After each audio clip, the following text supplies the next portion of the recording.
no es probable que nadie de Boston, ni los lectores asiduos de cualquier otro lugar, olvide el extraño caso del Cabot Museum.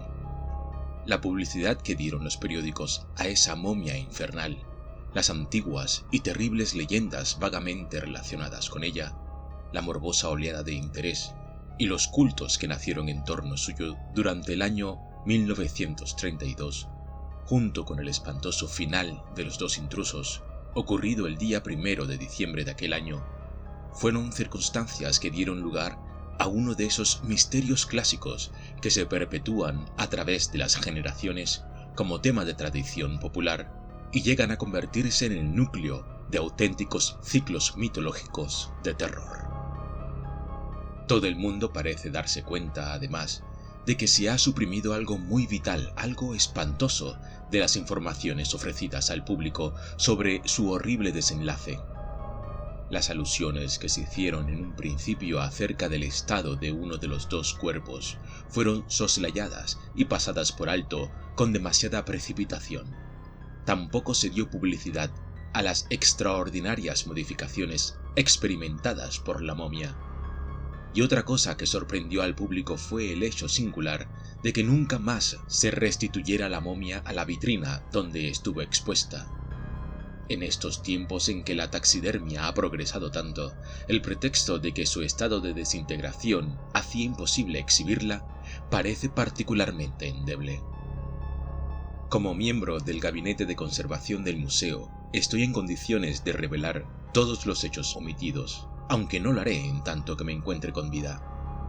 Hay cosas en el mundo y en el universo que deben permanecer ignoradas de la mayoría, y mantengo la idea de que todos nosotros, el personal del museo, los periodistas y la policía, hemos contribuido a crear este clima de horror. Con todo, no me parece correcto que un asunto de importancia científica e histórica tan abrumadora permanezca enteramente en silencio. De allí la relación que he redactado para beneficio de los investigadores serios. La colocaré entre los diversos documentos que se deberán examinar después de mi muerte, dejándosele dé el destino que mis albaceas consideren conveniente. Ciertas amenazas y hechos extraordinarios acontecidos durante las pasadas semanas me han llevado a pensar que mi vida, así como la de otros miembros del museo, está en peligro por insidias de ciertas sociedades secretas de orden místico, de procedencia asiática y polinesia en particular. De allí la posibilidad de que mis albaceas tengan que intervenir pronto.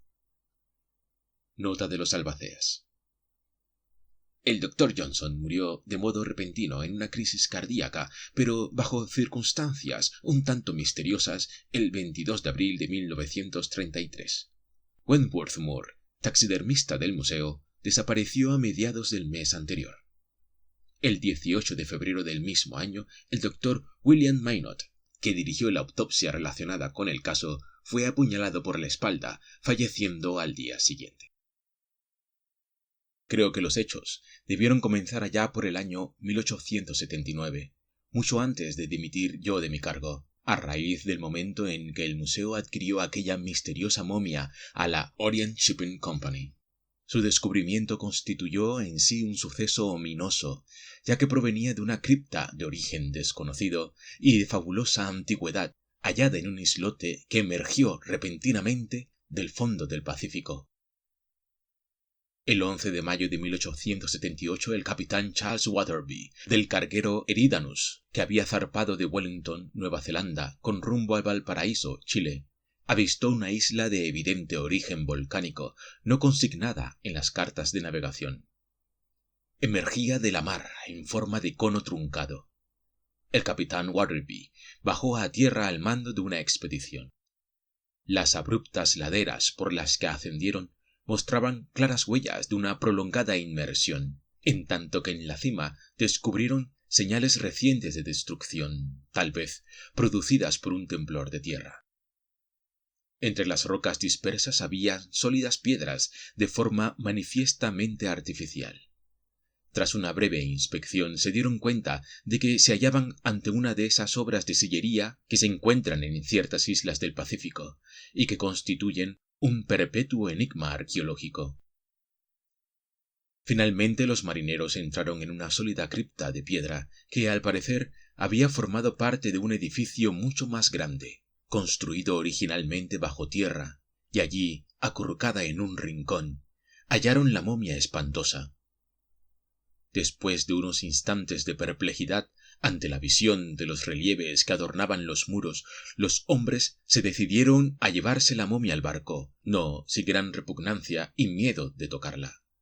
Junto al cuerpo, como si hubiera estado una vez entre sus ropajes, había un cilindro de metal desconocido que contenía un rollo de membrana blanquiazul de naturaleza igualmente desconocida, escrita con raros caracteres de color grisáceo. En el centro del gran piso de piedra había algo así como una losa movible, pero la expedición carecía de los medios adecuados para abrirla. El Cabot Museum, recientemente establecido en aquel entonces, tuvo noticia del descubrimiento e inmediatamente hizo las gestiones para adquirir la momia y el cilindro.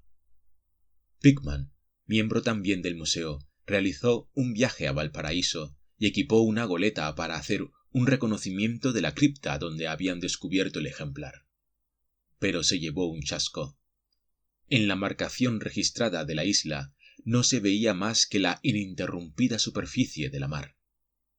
Los exploradores dedujeron que las mismas fuerzas sísmicas que la habían hecho aparecer repentinamente la sumergieron de nuevo en las profundidades del agua, donde ya había permanecido cobijada durante incontables miles de años. El secreto de aquella trampa inamovible no se resolvería jamás. No obstante, quedaban la momia y el cilindro. Ya primeros de noviembre de 1879 colocamos aquella en la sala de las momias para su exhibición. El Cabot Museum de Arqueología, especializado en restos de civilizaciones antiguas y desconocidas que no caen dentro del dominio del arte, es una institución pequeña y de escaso renombre, aunque muy bien considerada en los círculos científicos. Se encuentra en el distrito de Beacon Hill, verdadero corazón de Boston, en Mount Vernon Street, cerca de Joy, alojado en una antigua mansión particular a la que se había agregado un ala en la parte trasera y que constituía el orgullo de su austero vecindario hasta que los terribles acontecimientos le acarrearon recientemente una popularidad nada deseable.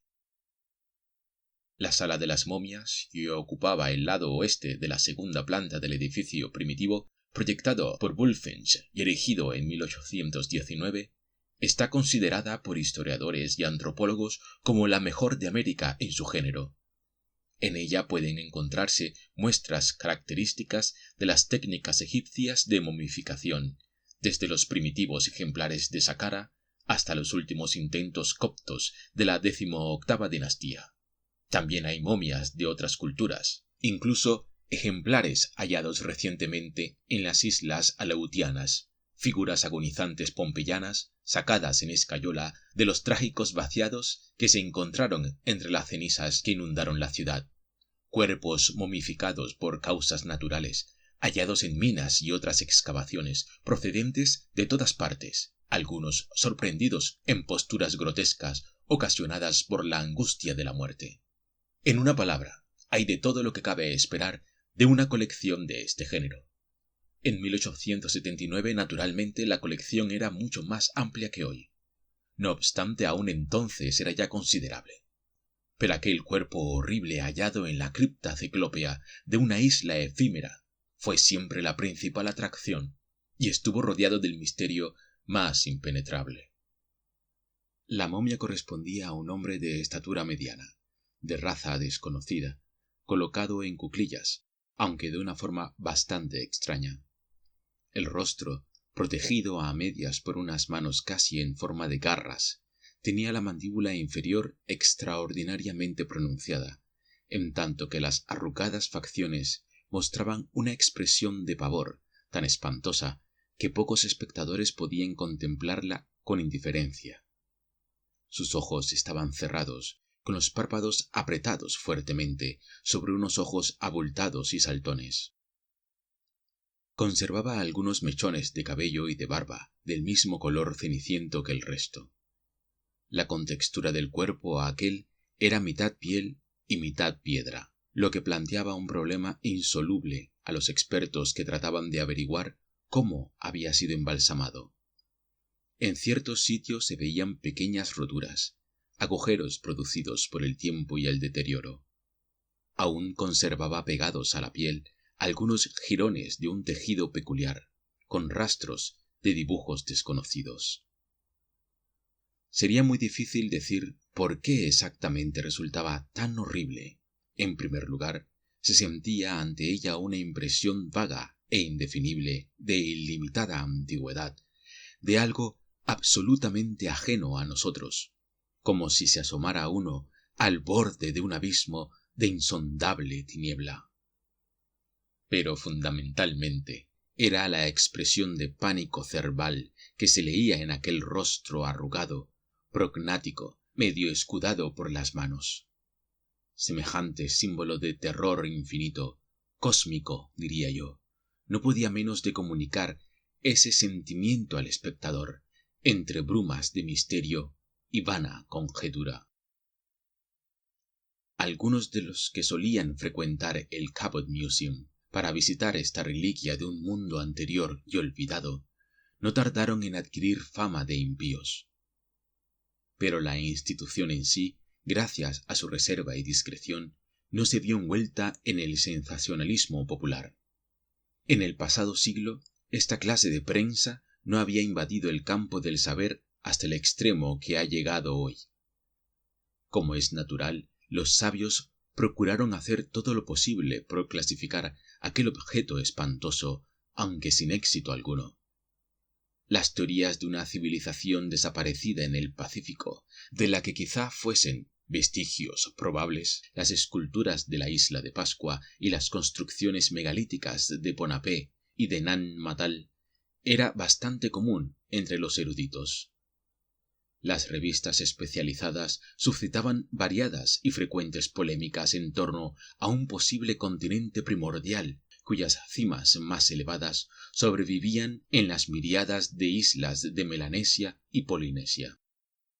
La diversidad de fechas que se asignaron a la hipotética y desaparecida cultura o continente era a la vez sobrecogedora y divertida. No obstante, se hallaron alusiones tan sorprendentes como importantes en determinados mitos de Tahití y otras islas vecinas. Entretanto, el extraño cilindro y el indescifrable rollo de desconocidos jeroglíficos cuidadosamente guardados en la biblioteca del museo recibía también su parte de atención pública. Nadie ponía en duda su relación con la momia. Todo el mundo estaba convencido de que, al desentrañar el misterio de los jeroglíficos, el enigma de aquel horror arrugado y encogido se resolvería también. El cilindro, de unos 10 centímetros de diámetro, era de un metal iridiscente que desafiaba cualquier análisis químico, ya que por lo visto era resistente a todo reactivo. Tenía una tapa del mismo metal que encajaba muy ajustadamente e iba adornado con figuras de indudable valor decorativo y de naturaleza posiblemente simbólica. Se trataba de unos dibujos convencionales que parecían obedecer a un sistema de geometría singularmente extraño, paradójico y de difícil descripción. No menos misterioso era el rollo que contenía. Se trataba de un pergamino delgado, blanco azulado, imposible de analizar, enrollado alrededor de una fina varilla del mismo metal que el cilindro. Desenrollado dicho pergamino tendría una longitud de algo más de medio metro y estaba cubierto de grandes y firmes jeroglíficos que se extendían en estrecha columna por el centro del rollo. Estaban dibujados o pintados con una sustancia gris desconocida para los paleógrafos y no pudieron ser descifrados pese a haber sido enviadas fotocopias a todos los expertos en esta materia. Es cierto que unos cuantos eruditos, sorprendentemente versados en literatura ocultista y mágica, encontraron vagas semejanzas entre algunos de los jeroglíficos y ciertos símbolos primarios, descritos o citados en 2 o 3 textos esotéricos muy antiguos, como el libro de Eibon, procedente, según se cree, de la olvidada Hiperbórea, los fragmentos nacóticos conceptuados como prehumanos y el monstruoso y prohibido Necronomicon, obra del loco Abdul al-Hazred. Sin embargo, ninguna de estas semejanzas estaban totalmente clara, y a causa de la mala reputación que gozaban las ciencias ocultas, no se hizo ningún esfuerzo por facilitar copias de los jeroglíficos a los iniciados en tales literaturas místicas. De habérseles proporcionado estas copias al principio, tal vez hubiera sido muy diferente el desarrollo posterior de los acontecimientos. La verdad es que habría bastado con que un lector familiarizado con los cultos sin nombre de Von Jones hubiera echado una mirada a los jeroglíficos para advertir una relación de significado inequívoco. En este periodo, empero, los lectores de este texto blasfemo eran muy escasos, toda vez que los ejemplares de la obra habían desaparecido casi por completo durante el periodo comprendido entre la prohibición de su edición original, Düsseldorf, 1839, y de la traducción de Bridwell, 1845, y la nueva impresión censurada que llevó a cabo la Golden Goblin Press en 1909. Prácticamente ningún ocultista, ningún estudioso de las ciencias esotéricas del pasado primordial habría orientado su atención hacia el extraño rollo, hasta el estallido de sensacionalismo periodístico que precipitó el horrible desenlace.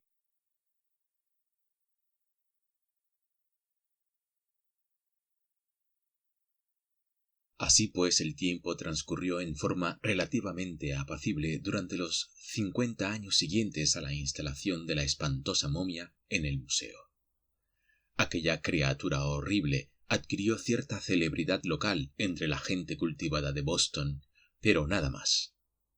Por lo que se refiere al cilindro y al rollo, después de infructuosos estudios, el asunto cayó materialmente en el olvido. Tan sosegado y conservador era el Cabot Museum que a ningún periodista ni escritor se le ocurrió nunca invadir sus pacíficos recintos en busca de asuntos que asombrasen al público. La invasión periodística comenzó en la primavera de 1931, cuando una compra de naturaleza un tanto espectacular, la de ciertos objetos extraños y unos cuerpos inexplicablemente bien conservados, que fueron descubiertos en unas criptas bajo las ruinas infames del Château de Fosses-Flames, en Avignon, Francia, puso al museo en las primeras columnas de la prensa. Fiel a su norma de embarullar las cosas, el Boston Pillar envió a un articulista de la edición dominical con la misión de ocuparse del acontecimiento y de hinchar la información que proporcionase el propio museo. Y este joven, llamado Stuart Reynolds, encontró en la momia innominada un poderoso aliciente que sobrepasaba con mucho a las recientes adquisiciones que eran el principal motivo de su visita. Reynolds poseía un conocimiento superficial de la teosofía y era aficionado a especulaciones del tipo de las del coronel Churchward y Lewis Spence sobre continentes perdidos y civilizaciones olvidadas, lo que le hacía particularmente sensible a cualquier reliquia remotísima, como la susodicha momia de desconocido origen. En el museo el periodista se hizo insoportable con sus constantes y no siempre inteligentes preguntas, y con sus interminables ruegos para que se corriesen los objetos expuestos con el fin de permitir a los fotógrafos que trabajasen desde ángulos poco corrientes. En la sala de la biblioteca escudriñó incansablemente el extraño cilindro de metal y el rollo de pergamino. Los fotografió de todas las maneras y tomó las placas de cada fragmento de aquel texto fantástico. Asimismo solicitó consultar todos los libros que hiciesen cualquier referencia a culturas primitivas y continentes sumergidos. Se estuvo más de 3 horas tomando notas hasta que por último cerró su cuaderno y salió directamente para Cambridge con el fin de echar una mirada, caso de conseguir el permiso correspondiente, al prohibido Necronomicon de la biblioteca Widener. El 5 de abril apareció su artículo en la edición dominical del Pillar, literalmente ahogado entre fotografías de la momia, del cilindro y de los jeroglíficos del rollo. El texto estaba redactado en ese estilo característico, simple y pueril que adopta el Pilar para beneficio de su enorme y mentalmente inmadura clientela. Plagado de inexactitudes, de exageraciones y de sensacionalismo, resultó ser exactamente la clase de noticia que excita a los insensatos y atrae la atención de las multitudes.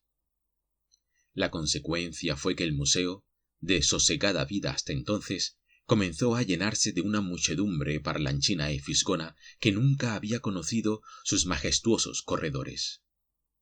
A pesar de la puerilidad del artículo, tuvimos también visitas de alto nivel intelectual, ya que las fotos hablaban por sí mismas, y vinieron personas de vasta cultura que sin duda habían leído la noticia por pura casualidad. Recuerdo a este propósito que en el mes de noviembre se presentó por allí un personaje extrañísimo. Era un hombre moreno y con turbante, de rostro inexpresivo, barba poblada y manos toscas enfundadas en unos absurdos mitones blancos. Su voz sonaba hueca y artificial. Dio su lacónica dirección en West End y dijo llamarse Swami Chandraputra. Este individuo estaba asombrosamente versado en ciencias ocultas y parecía hondamente impresionado por las semejanzas que aseguraba haber descubierto entre los jeroglíficos del rollo y ciertos signos y símbolos de un mundo anterior, acerca del cual poseía él un extenso conocimiento. Por el mes de junio, la fama de la momia y del rollo se extendió mucho más allá de Boston, y el personal del museo tuvo que soportar interrogatorios y solicitudes de permiso para tomar fotografías por parte de un enjambre de ocultistas y amantes del misterio venidos del mundo entero. Todo esto no resultaba precisamente agradable a nuestro personal, ya que nos teníamos por una institución científica sin simpatía alguna por soñadores ni fantasiosos. No obstante, contestábamos a todas las preguntas con la mayor cortesía. Una consecuencia de estas entrevistas fue otro artículo que apareció en The Occult Review, esta vez firmado por el famoso místico de Nueva Orleans, Etienne Laurent de Marigny, el cual afirmaba la completa identidad existente entre algunos de los jeroglíficos del rollo y ciertos ideogramas de horrible significado, copiados de monolitos primordiales o de rituales secretos de sociedades de fanáticos e iniciados esotéricos, que figuraban en el infernal libro negro o culto sin nombre de Von Jones. De Marigny recordaba la muerte espantosa de Von Jones, ocurrida en 1840, un año después de la publicación de su terrible libro en Düsseldorf, y comentaba las terroríficas y en cierto modo sospechosas fuentes de su saber.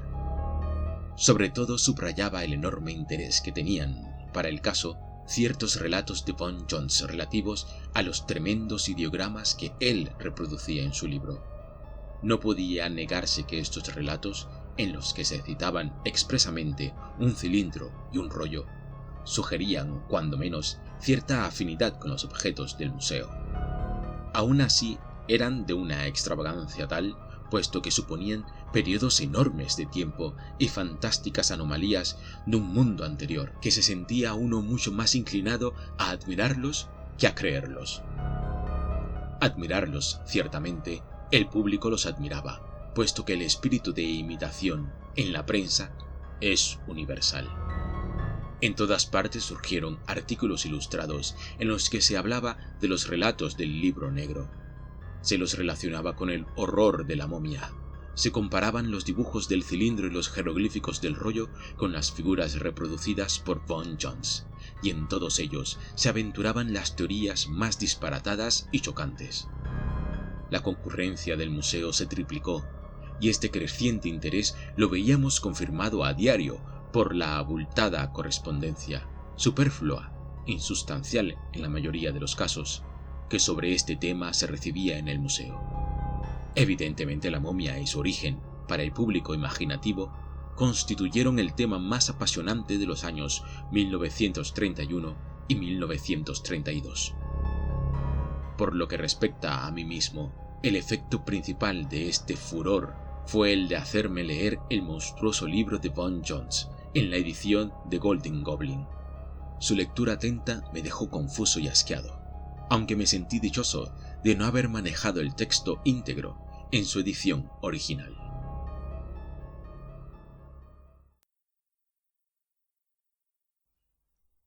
Las antiquísimas historias que se relataban en el Libro Negro sobre los dibujos y símbolos que tan íntimamente parecían relacionarse con los del cilindro y el rollo eran de tal naturaleza que le mantenían a uno subyugado y sobrecogido. Salvando un abismo incalculable de tiempo, muchísimo antes de la aparición de todas las civilizaciones, razas y continentes conocidos por nosotros, aquellas historias giraban en torno a una nación y un continente perdidos en la nebulosa era primordial.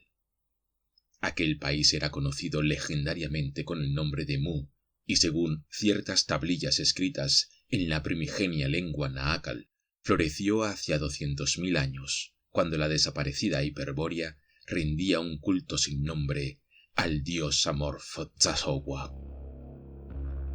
Se hacía referencia a un reino o provincia llamado Naa, situado en una tierra muy antigua, cuyos primeros pobladores humanos hallaron ruinas monstruosas abandonadas por sus remotos moradores, seres extraños, venidos de las estrellas, en oscuras oleadas, que vivieron durante miles y miles de siglos en un mundo ignorado y naciente.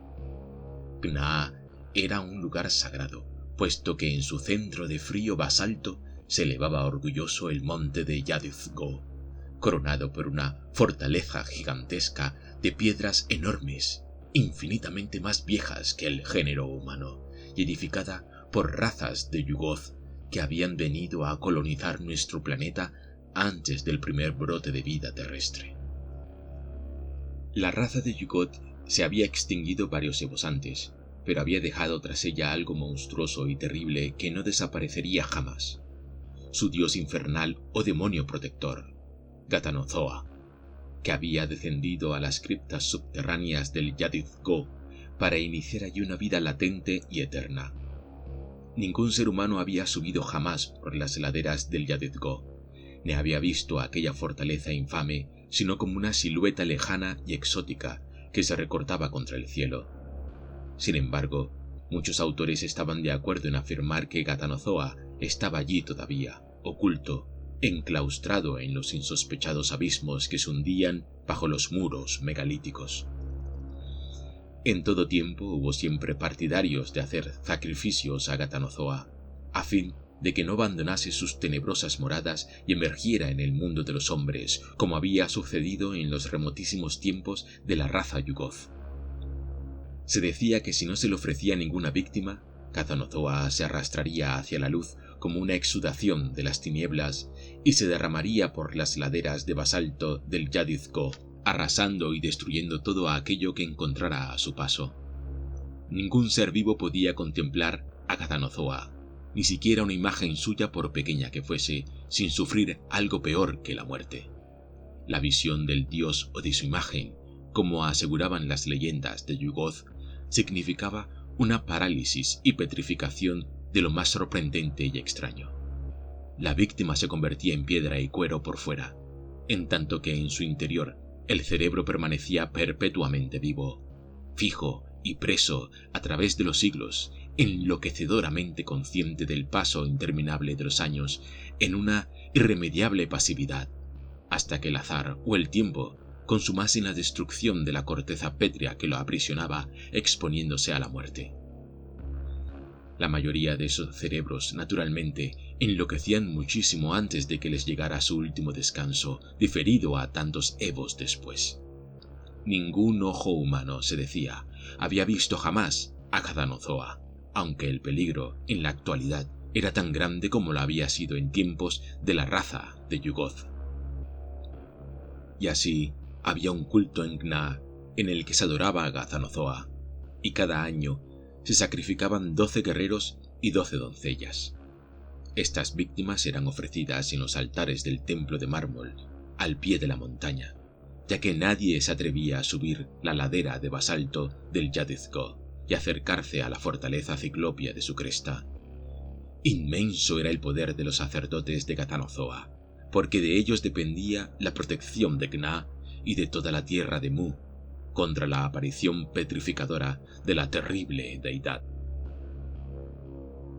Había en el territorio un centenar de sacerdotes del dios oscuro que se hallaban bajo las órdenes de Imach Mo, el sumo sacerdote, que incluso caminaba delante del rey Zabu en las fiestas de Naz y permanecía orgullosamente de pie, mientras el rey se arrodillaba ante el santuario.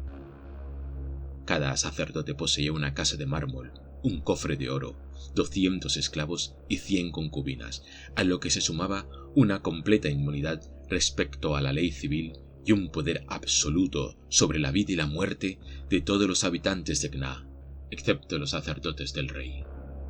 No obstante, a pesar de tales protectores, existía en esta tierra el temor de que Ghatanothoa surgiera de las profundidades y descendiese de la montaña para traer el horror y la petrificación del género humano. En los últimos años, los sacerdotes prohibieron a los hombres aún pensar o imaginar el espantoso aspecto que el dios pudiera tener. Fue el año de la luna roja.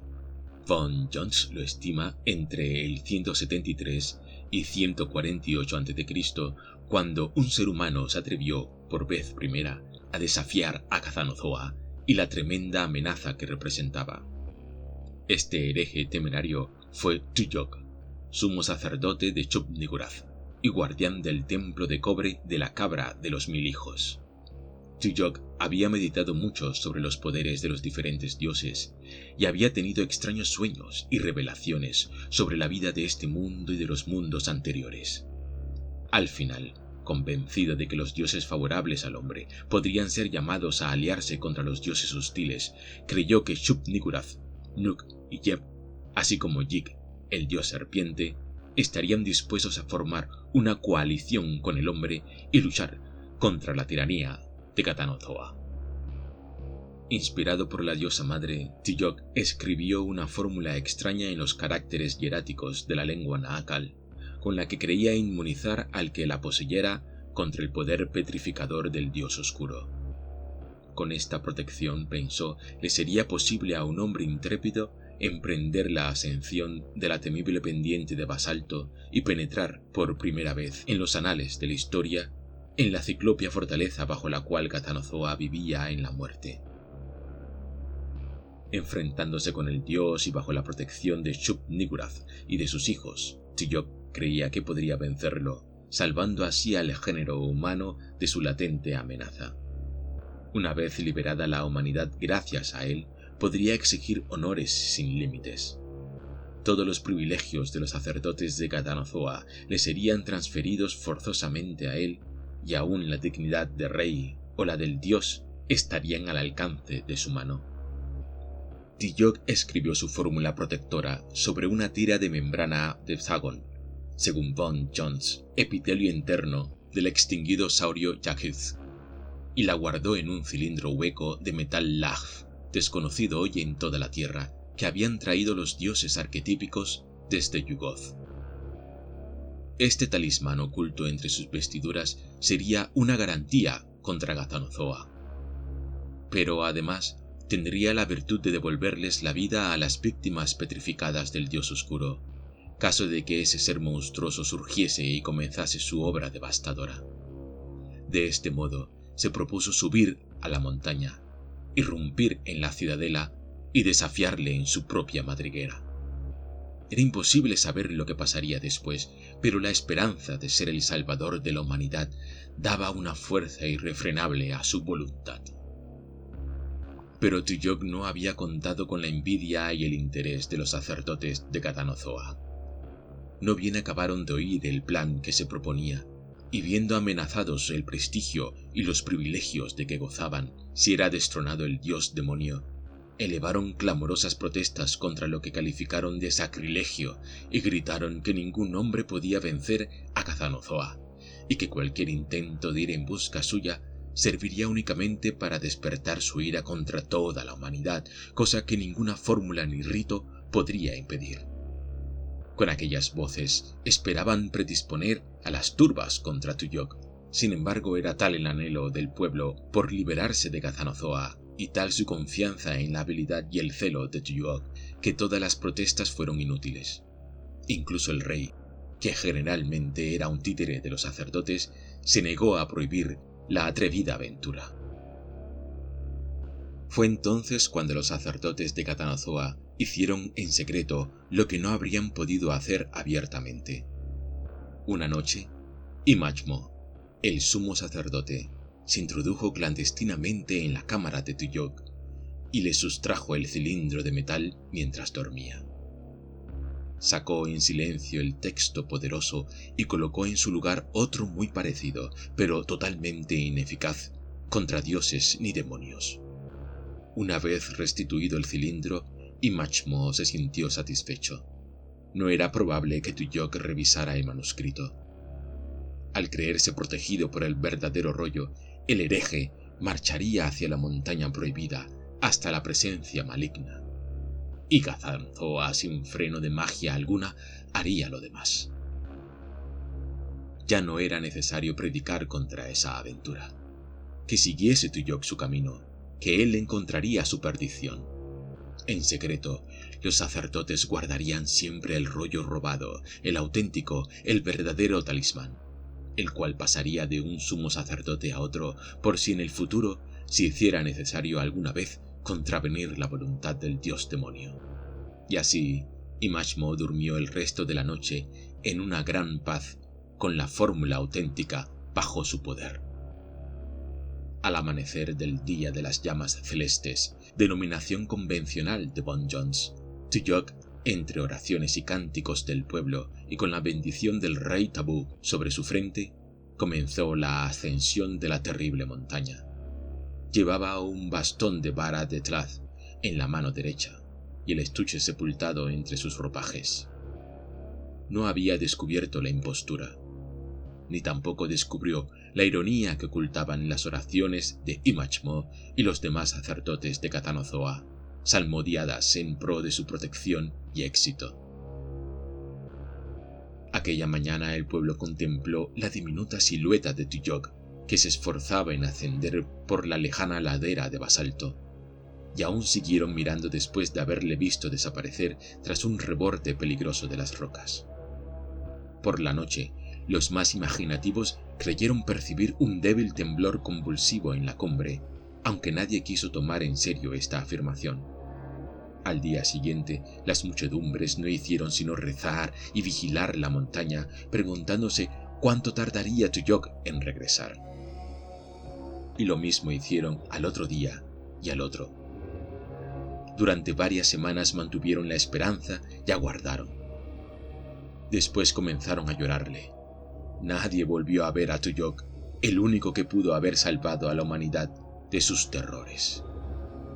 Después de eso, los hombres se estremecían al recordar la presunción de Tuyok y procuraban no pensar en el castigo que había encontrado su impiedad. Y los sacerdotes de Katanozoa sonreían ante los que se sentían contrariados por la voluntad del dios y discutían su derecho a los sacrificios. Años más tarde, la astuta jugada de Imachmo llegó a conocimiento del pueblo, pero la noticia no hizo cambiar la general convicción de que a Katanozoa era mejor dejarle en paz. Nunca más se atrevieron a desafiarle. Y así transcurrieron los siglos. Un rey sucedió a otro rey, y un sumo sacerdote sucedió a otro. Y surgieron naciones poderosas que se desmoronaron después, y emergieron de las aguas continentes que luego volvieron a sumergirse. Y con el transcurso de milenios sobrevino la decadencia de Gna, hasta que un día se desencadenó una tormenta terrible. Los cielos se rasgaron, crecieron las olas, montañosas y enormes, y toda la tierra de Mu se sumergió para siempre. No obstante, miles de años después, comenzaron a surgir algunos focos de secretas creencias inmemoriales. En lejanas tierras se reunieron los supervivientes de rostro gris que habían logrado escapar a la ira de los espíritus acuáticos, y extraños cielos acogieron el humo de los altares levantados en honor de dioses y demonios desaparecidos. Aunque nadie sabía en qué abismo se sumergiría la fortaleza sagrada, aún había quienes ofrecían abominables sacrificios para evitar que el dios emergiera del océano entre burbujas y derramara su ser en la tierra, propagando el horror y la petrificación. Alrededor de los dispersos sacerdotes fue desarrollándose el germen de un culto oscuro y secreto. Secreto porque las gentes de las nuevas tierras tenían otros dioses y demonios, y sólo veían perversidad en los anteriores. Y dentro de ese culto se ejecutaban acciones espantosas y se guardaban objetos extraños. Se decía que determinada línea secreta de sacerdotes conservaban aún el verdadero talismán contra Gazanozoa, el que Imachmo había robado a Tuyok mientras dormía, aunque no quedaba nadie que pudiera leer o entender las palabras secretas. Asimismo, nadie sabía en qué parte del mundo estuvo situada la perdida tierra de Gna, cuyo centro fue el terrible pico del Yadizgo, coronado por la fortaleza titánica del dios demonio. Aunque había florecido principalmente en el Pacífico, en alguna región de la tierra de Mu, se decía que ese culto secreto y horrendo de Gazanozoa había existido igualmente en la Atlántida y en la detestable meseta del Lan. Von Jones afirmaba que se había practicado además en el fabuloso reino subterráneo de Qinyan, y que había penetrado en Egipto, Caldea, Persia, China, en los olvidados imperios semitas de África y en México y Perú, en el Nuevo Mundo. Aportaba una serie de pruebas sobre la íntima relación existente entre dicho culto y el movimiento de brujería que se dio en Europa, contra el cual los papas habían lanzado inútilmente sus anatemas. Con todo, el Occidente nunca fue propicio para su desarrollo. La indignación pública, que se encrespaba ante sus ritos espantosos y sus incalificables sacrificios, había ido podando muchas de sus ramificaciones. Finalmente, se convirtió en un culto clandestino, y nunca pudieron extirparlo por completo. Sobrevivió siempre de una manera o de otra, principalmente en el lejano Oriente y en las islas del Pacífico, donde sus principios se fundían con la ciencia oculta de los Areoi polinesios. Von Jones daba a entender de manera inquietante que había mantenido contacto real con ese culto, de suerte que al leerlo me estremecí pensando en lo que se decía de su muerte.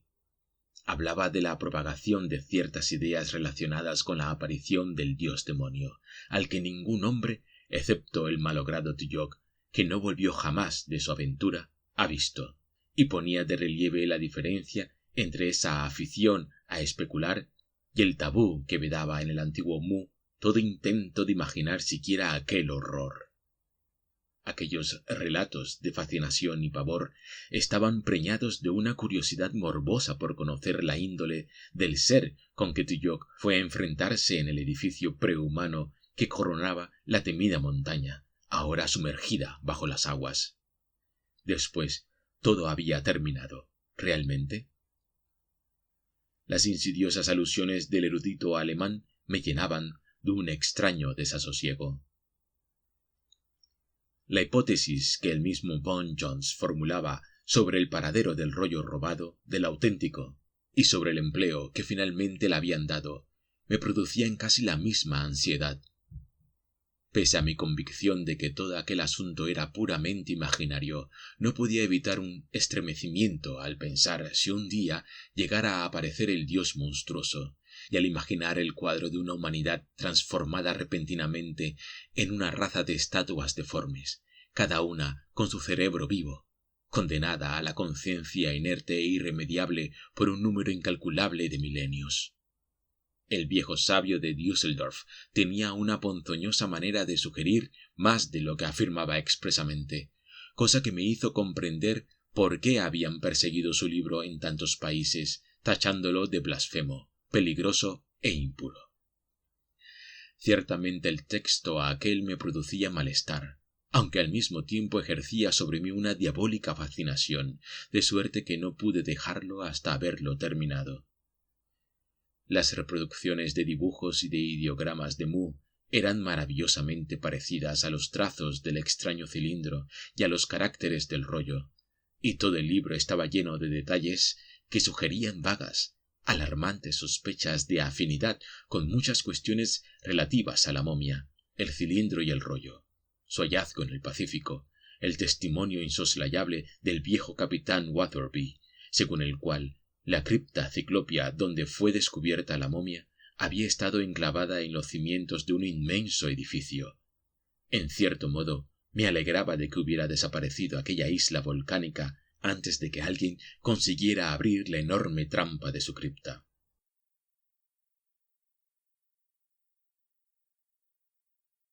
La lectura del libro negro vino a ser una preparación fatalmente idónea para lo que comenzó a sucederme después, en la primavera de 1932.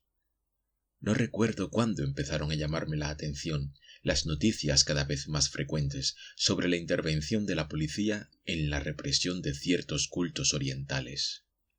Lo cierto es que por mayo o junio me di cuenta de que en todo el mundo se registraba un desusado recrudecimiento de las actividades de determinadas asociaciones místicas de carácter clandestino y hermético que habitualmente llevaban una vida tranquila.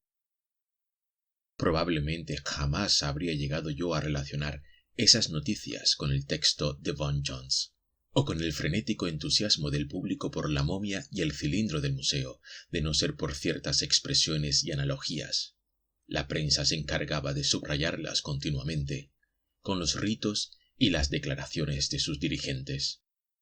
Por decirlo así, no pude menos de advertir con inquietud la frecuencia con que se repetía un nombre, en distintas formas de corrupción, que parecían constituir el núcleo central del mito, y que era invariablemente pronunciado con una mezcla de respeto y terror.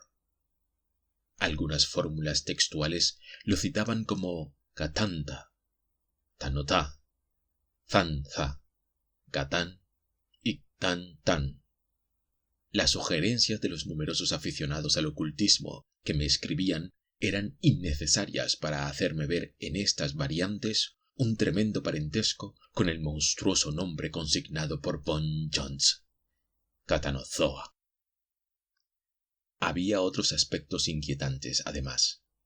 Una y otra vez, los diarios hacían vagas alusiones a un rollo auténtico, en torno al cual parecían girar tremendas consecuencias. Se decía que estaba custodiado por un tal Nagob.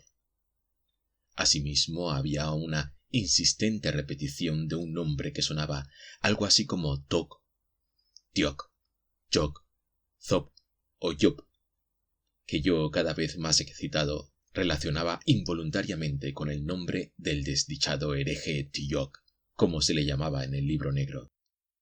Este nombre solía asociarse a frases enigmáticas tales como «No puede ser más que él, contemplo su rostro, lo sabe todo y no puede ver ni tocar, ha prolongado la memoria a través de los ebos, el verdadero pergamino lo liberará, él puede decir dónde se encuentra». Algo muy raro había, indudablemente, en el ambiente, y no me extrañó que los ocultistas que me escribían y los periódicos sensacionalistas de los domingos comenzaran a relacionar las nuevas y sorprendentes revueltas religiosas con las leyendas de Mu por una parte y con la reciente explotación periodística de la momia por otra.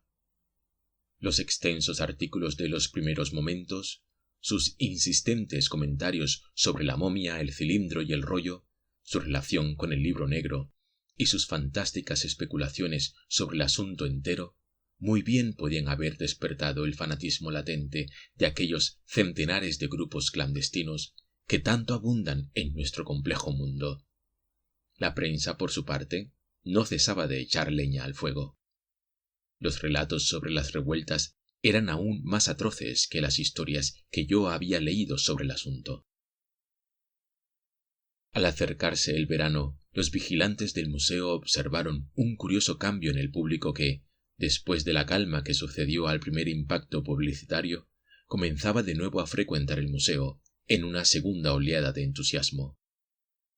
Cada vez había más personas de aspecto exótico, asiáticos de piel morena, tipos indescriptibles de pelo largo, individuos de barba negra que parecían no estar acostumbrados a vestir a la europea, que preguntaban invariablemente por la sala de las momias y que a continuación eran vistos contemplando el ejemplar del Pacífico con verdadero arrobamiento. Había algo siniestro y latente en esa riada de estrafalarios extranjeros que tenía a los guardianes impresionados. Yo mismo estaba muy lejos de sentirme tranquilo. No paraba de pensar que las revueltas religiosas se debían precisamente a tipos como aquellos, y que quizá había una relación entre dichas agitaciones y aquellas historias referentes a la momia y el manuscrito. A veces casi me sentía tentado a retirar la momia de la sala, sobre todo cuando me dijo un vigilante que, a una hora en que los grupos de visitantes eran menos numerosos, había visto a varios extranjeros haciendo extrañas reverencias ante ella y susurrando una salmodia que parecía algo así como un canto ritual. Uno de los guardianes empezó a imaginar cosas raras sobre aquel horror petrificado y solitario en su vitrina. Afirmaba que venía observando, de día en día, ciertos cambios sutiles, casi imperceptibles, en la frenética flexión de las manos agarrotadas y en la expresión aterrada del rostro correoso. No podía apartar de sí la idea espeluznante de que aquellos ojos abultados se iban a abrir de repente.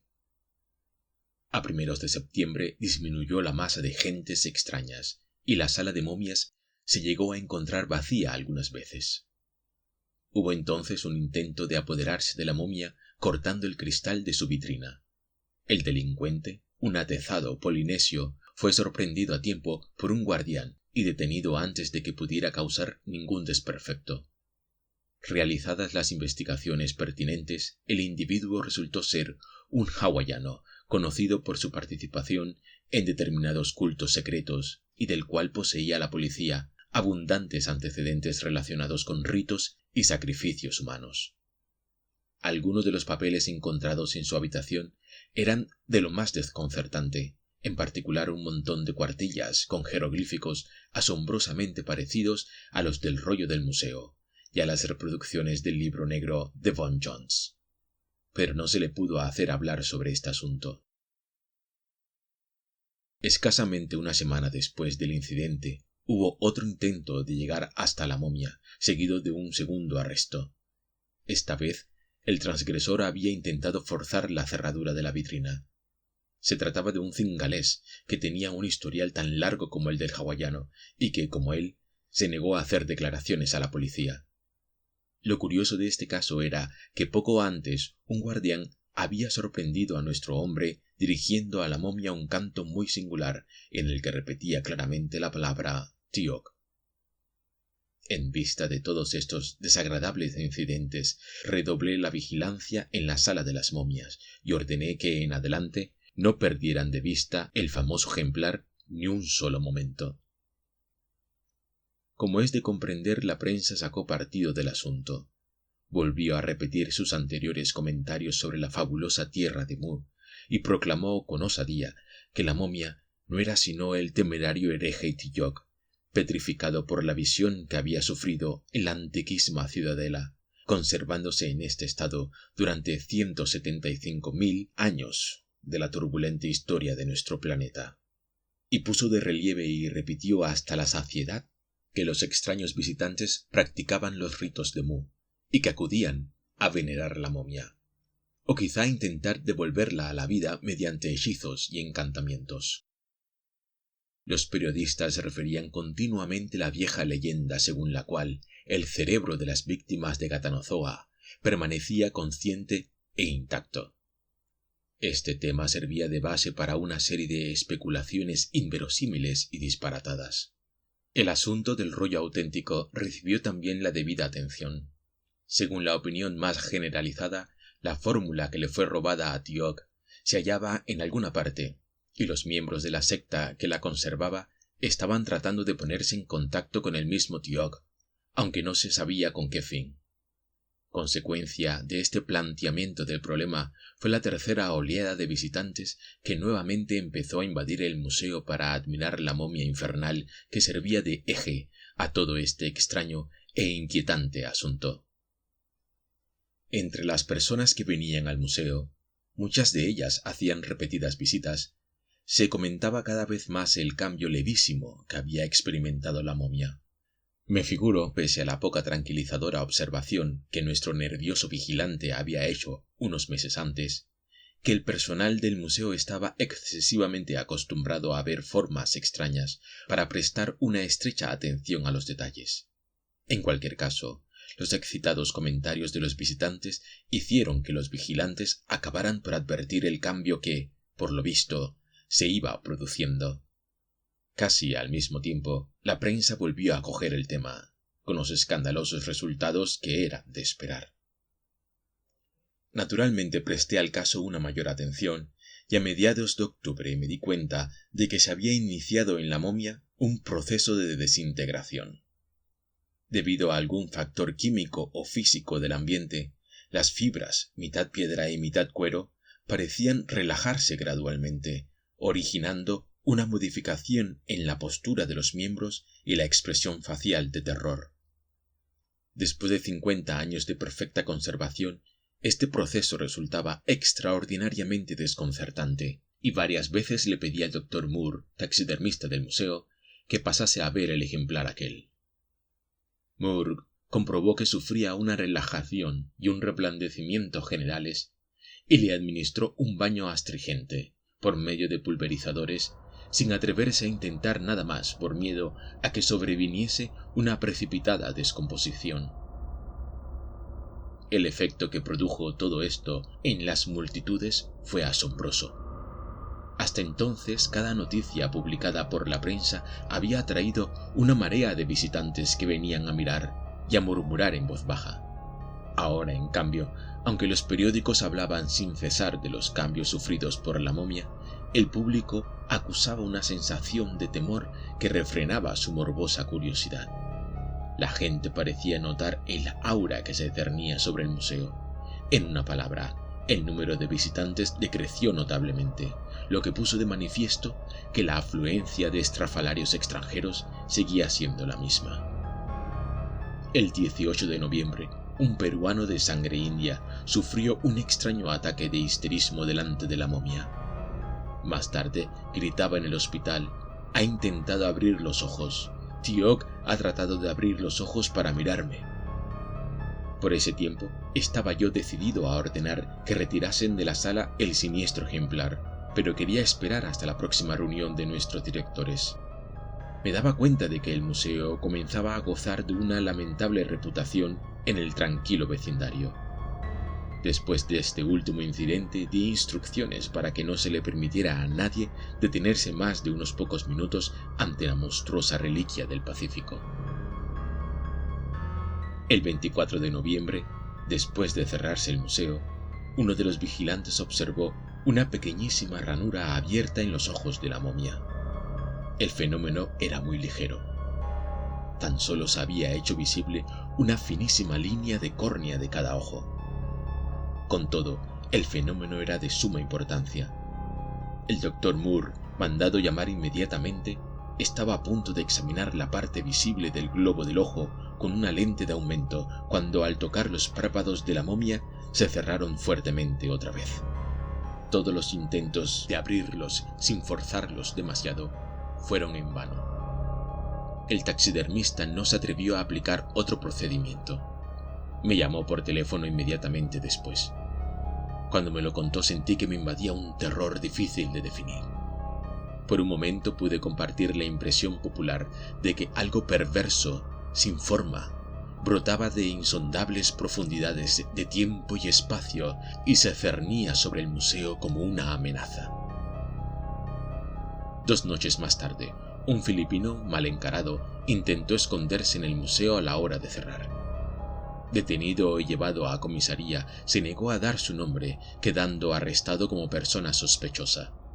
Entretanto, la estrecha vigilancia a la que era sometida la momia pareció disuadir a estos singulares extranjeros de proseguir su continuo acecho.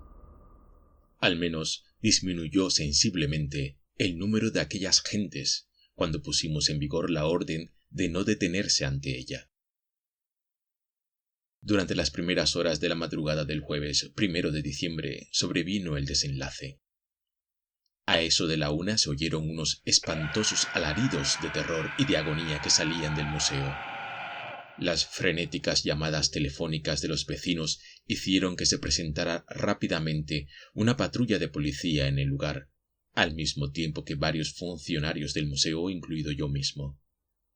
Algunos agentes rodearon el edificio, en tanto que los demás, junto con el personal del museo, entramos cautelosamente. En el corredor principal encontramos al vigilante nocturno estrangulado. Tenía aún la cuerda de cáñamo anudada a la garganta, y comprobamos que, a pesar de todas las precauciones, alguno de aquellos criminales había logrado entrar en el edificio. Un silencio sepulcral lo envolvía todo. Casi teníamos miedo de subir a la sala fatal, donde sabíamos que íbamos a descubrir la explicación de aquella tragedia. Encendimos las luces del edificio desde las llaves centrales del corredor y nos sentimos algo más tranquilos. Finalmente subimos con cautela por la escalera circular y cruzamos el suntuoso umbral de la sala de las momias.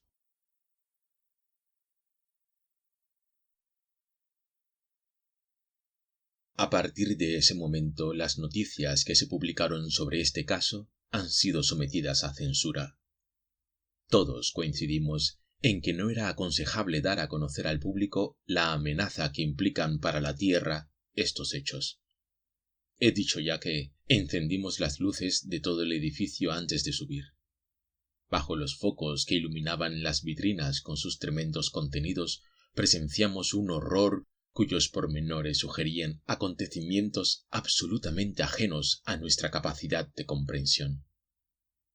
Había 2 intrusos. Después habíamos de comprobar que se ocultaron en el edificio antes de la hora de cerrar. 2 intrusos que no serían castigados jamás por el asesinato del vigilante, porque habían pagado ya a su crimen. Uno era birmano y el otro un nativo de las Islas Fiji. Ambos eran conocidos de la policía por sus repugnantes actividades en relación con determinado culto. Estaban muertos los 2, y cuanto más los examinábamos, más horrible nos parecía aquella forma de morir. En los 2 rostros se veía pintada la más frenética e inhumana expresión de horror. Con todo, entre el estado de ambos cuerpos había diferencias significativas. El birmano se había desplomado muy cerca de la vitrina de la momia, en cuyo cristal había cortado limpiamente un rectángulo. En su mano derecha sostenía un rollo de pergamino azulado lleno de jeroglíficos grisáceos. Era casi un duplicado del rollo que se guardaba abajo en la biblioteca. Más tarde, después de un examen detenido, llegué a descubrir ligeras diferencias entre los 2 textos. No había señales de violencia en el cuerpo, de modo que, a juzgar por la expresión agónica, desesperada de su rostro contraído, sacamos en conclusión que aquel hombre había muerto a consecuencia de una impresión irresistible de terror. Pero fue el cuerpo del nativo de Fiji, que estaba allí cerca, lo que más nos impresionó. Uno de los policías fue el primero en verlo y profirió un grito que debió de alarmar a la vecindad una vez más en aquella noche de espanto. Al ver las facciones contraídas y grisáceas de la víctima, cuyo rostro había sido negro, y la mano que apretaba todavía la linterna, podíamos habernos figurado que había sucedido algo horrible. Pero lo que descubrió el oficial nos cogió desprevenidos.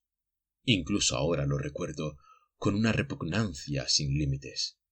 En suma, el desdichado, que poco antes habría podido considerarse como un fornido tipo melanesio, era ahora una figura rígida, de color gris ceniza, petrificada, una mezcla de roca y tejido fibroso, idéntica en todos los aspectos a aquella cosa abominable, acurrucada, antiquísima, que se guardaba en la vitrina que acababan de violar. No era eso lo peor. Superando los demás horrores y acaparando nuestra atención antes de volvernos hacia los cuerpos tendidos en el suelo, vimos el estado de la espantosa momia. Ya no podía decirse que sus cambios fueran imperceptibles. De manera clara y evidente, había variado de postura. Se había doblado y hundido a consecuencia de una extraña pérdida de rigidez. Sus manos agarrotadas habían descendido de suerte que ni siquiera tapaban parcialmente el contraído rostro. ¡Que Dios nos asista! Sus infernales ojos abultados se habían abierto por completo y parecían mirar directamente a los dos intrusos que habían muerto de espanto tal vez. Aquella mirada lívida, de pez muerto, era terriblemente fascinadora. Me pareció como si nos vigilara durante todo el tiempo que estuvimos examinando los cuerpos de los intrusos. El efecto que producía en nuestros nervios era verdaderamente asombroso porque, en cierto modo, nos hacía experimentar la curiosa sensación de que nos invadía una rigidez interior que hacía más penosa la ejecución del más simple movimiento, rigidez que más tarde desapareció sorprendentemente al pasarnos de uno a otro el rollo de los jeroglíficos para inspeccionarlo. A cada momento me sentía irresistiblemente inclinado a mirar aquellos ojos saltones. Cuando volví a examinarlos, después de haber reconocido los cuerpos, me pareció percibir algo muy singular sobre la superficie vidriosa de aquellas negras pupilas, maravillosamente conservadas. Cuanto más las miraba, más fascinado me sentía. Por último, bajé a la oficina, pese al extraño acartonamiento de mis miembros. Subí un amplificador muy potente y me puse a examinar con detenimiento aquellas pupilas de pez, mientras los demás se agrupaban a mi alrededor esperando el resultado. Yo siempre he sido escéptico respecto a la teoría de que pueden quedar grabados en la retina escenas y objetos en caso de muerte o de coma. Sin embargo, tan pronto como me asomé al aparato, percibí como la imagen de una habitación, distinta por completo a aquella en que estábamos, reflejada en esos ojos vidriosos y remotos. En efecto, en el fondo de la retina había una escena oscuramente perfilada, que indudablemente era reflejo de lo último que aquellos ojos habían visto en vida. Hacía millones de años, quizá. Los contornos de la imagen parecían haberse desdibujado, de modo que empecé a manipular el amplificador con el fin de añadirle otra lente. El caso es que dicha imagen tenía que haber sido muy clara, aún en su infinita pequeñez, cuando, por efecto de algún diabólico sortilegio o manipulación ejecutada por los visitantes, éstos la contemplaron antes de morir. Con la lente adicional conseguí descubrir muchos detalles invisibles al principio. El atemorizado grupo que me rodeaba estaba pendiente del aluvión de palabras con que intentaba yo referir lo que veía. Porque lo cierto es que, en este año de 1932, yo, un ciudadano de Boston, estaba contemplando una escena perteneciente a un mundo desconocido y absolutamente extraño, a un mundo desaparecido de la vida y de la memoria de los tiempos en un enorme recinto, una cámara de ciclópea sillería, como si se hallase en una de sus esquinas.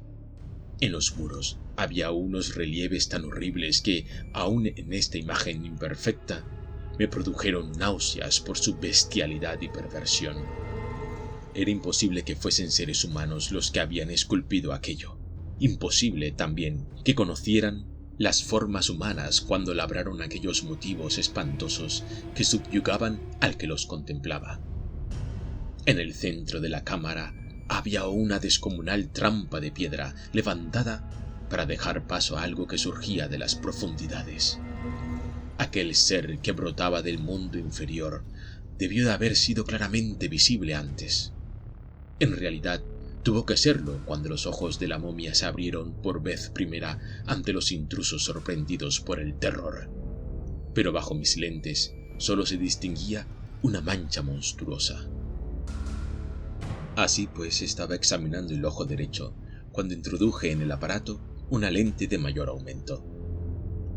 Después habría preferido que mi exploración hubiera terminado allí. Pero a la sazón me dominaba el ardor del descubrimiento, de modo que trasladé las lentes al ojo izquierdo de la momia con la esperanza de hallar menos borrosa la imagen de esa retina. Mis manos, temblando de excitación, acartonadas por algún influjo misterioso, manejaban con lentitud el amplificador. Un momento después pude comprobar que, efectivamente, la imagen era menos borrosa que en el otro ojo. Y entonces vi con relativa claridad la insoportable pesadilla que brotaba por la trampa de la cripta ciclópea en aquel mundo primordial y olvidado, y caí al suelo profiriendo alaridos inarticulados.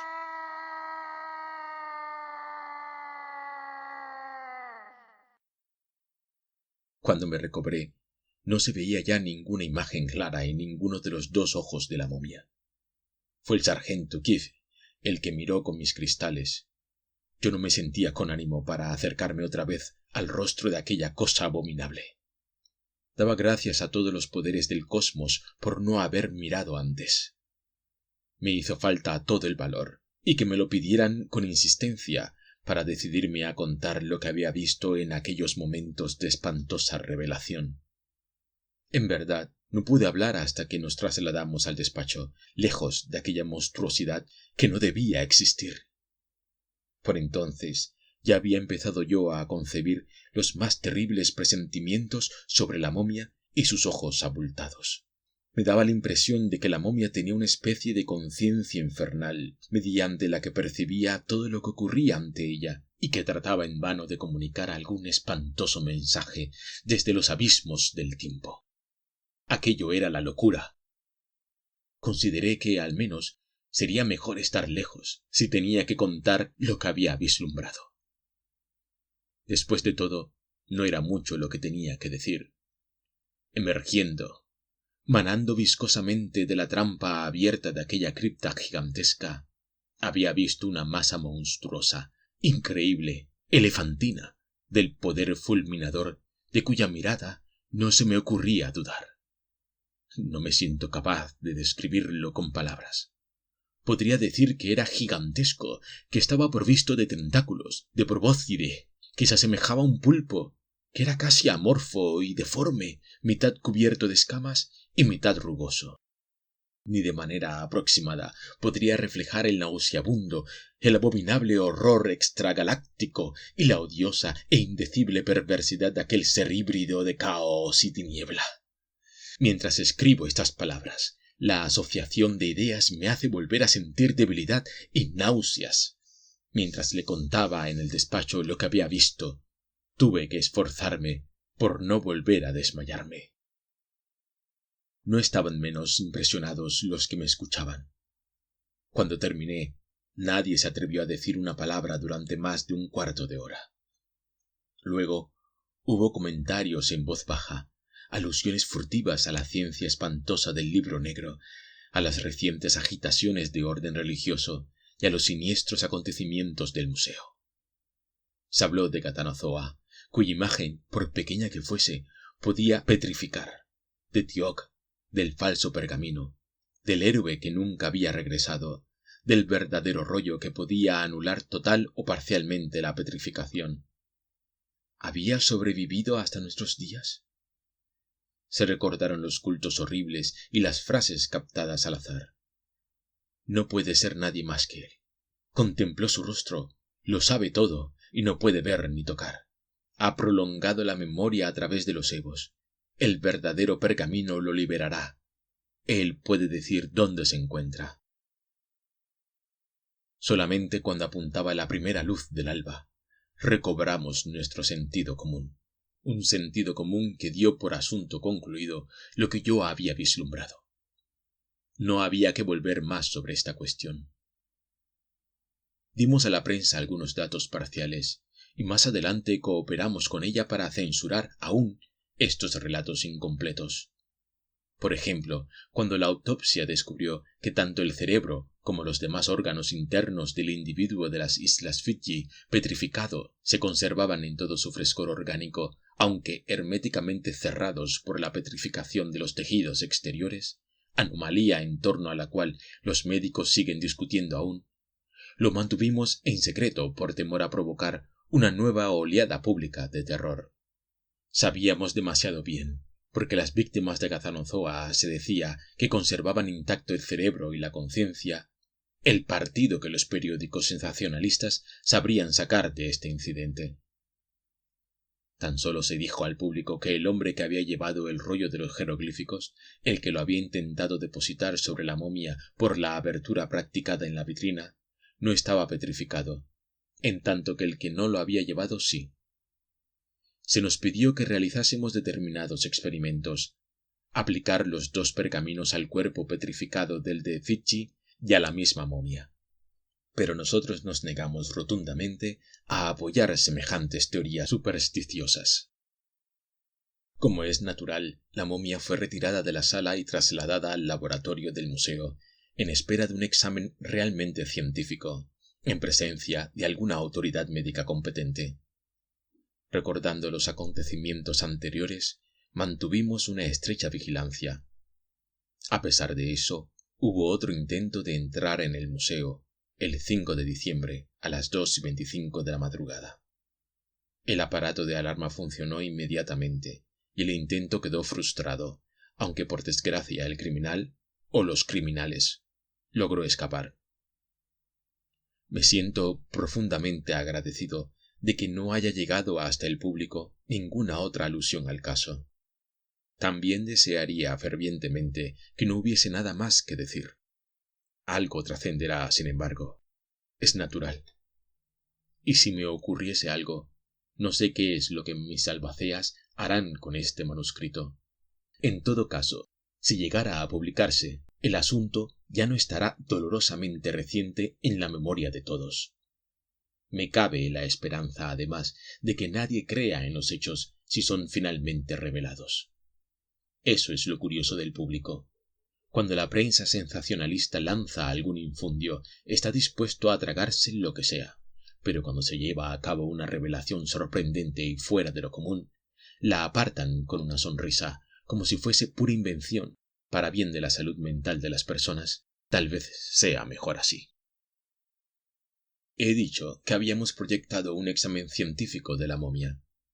Esto sucedió el 8 de diciembre, exactamente una semana después de la horrible culminación de los acontecimientos, y fue dirigida por el eminente doctor William Minot, en colaboración con Wentworth Moore, doctor en ciencias naturales y taxidermista del museo.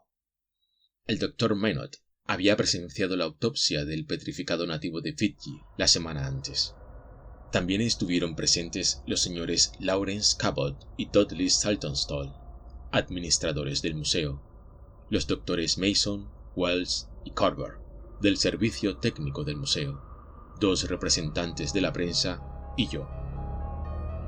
Durante el transcurso de la semana, el estado del horrible ejemplar no había cambiado visiblemente, aparte cierta relajación de las fibras que daban a la posición de los ojos abiertos una ligera variación de cuando en cuando. A todos nos causaba temor mirarla de frente, pues la impresión de que vigilaba consciente y en silencio se había hecho intolerable. Por mi parte, tuve que hacer un gran esfuerzo para asistir a la autopsia. El doctor Minot llegó poco después de la 1 de la tarde y a los pocos minutos comenzó su reconocimiento de la momia. Al manipular en ella, comenzó a desintegrarse rápidamente, en vista de lo cual, y teniendo en cuenta lo que se le había dicho sobre el gradual reblandecimiento de los tejidos a partir del 1 de octubre, decidió que debía hacerse una disección completa antes de que fuera tarde. Preparado, pues, el instrumental necesario que teníamos en el equipo de laboratorio, se empezó inmediatamente la autopsia. La singularidad de aquel tejido grisáceo y momificado le dejó perplejo. Pero su sorpresa fue mucho mayor cuando hizo la primera incisión profunda. Del corte aquel comenzó a gotear lentamente un líquido espeso y rojo, cuya naturaleza, pese al incalculable número de siglos que separaban a aquella momia de nuestro presente, era absolutamente inequívoca. Unos pocos cortes más, ejecutados con habilidad, dejaron al descubierto diversos órganos en un grado asombroso de conservación. En efecto, todo estaba intacto, excepto en algunos puntos donde la petrificación había penetrado, originando daños o deformaciones. El estado de la momia era tan semejante al del cuerpo del isleño de Fidschi que el eminente médico se quedó estupefacto. La perfección de aquellos ojos terribles y saltones era pavorosa, y su grado de petrificación muy difícil de determinar. A las 3:30 de la tarde abrieron el cráneo, y 10 minutos más tarde, nuestro grupo, horrorizado, juraba mantener en secreto el resultado de la autopsia, que solo documentos custodiados, como este manuscrito, pueden llegar a revelar un día. Incluso los 2 periodistas prometieron guardar idéntico silencio, porque la trepanación acababa de dejar al descubierto un cerebro vivo y palpitante.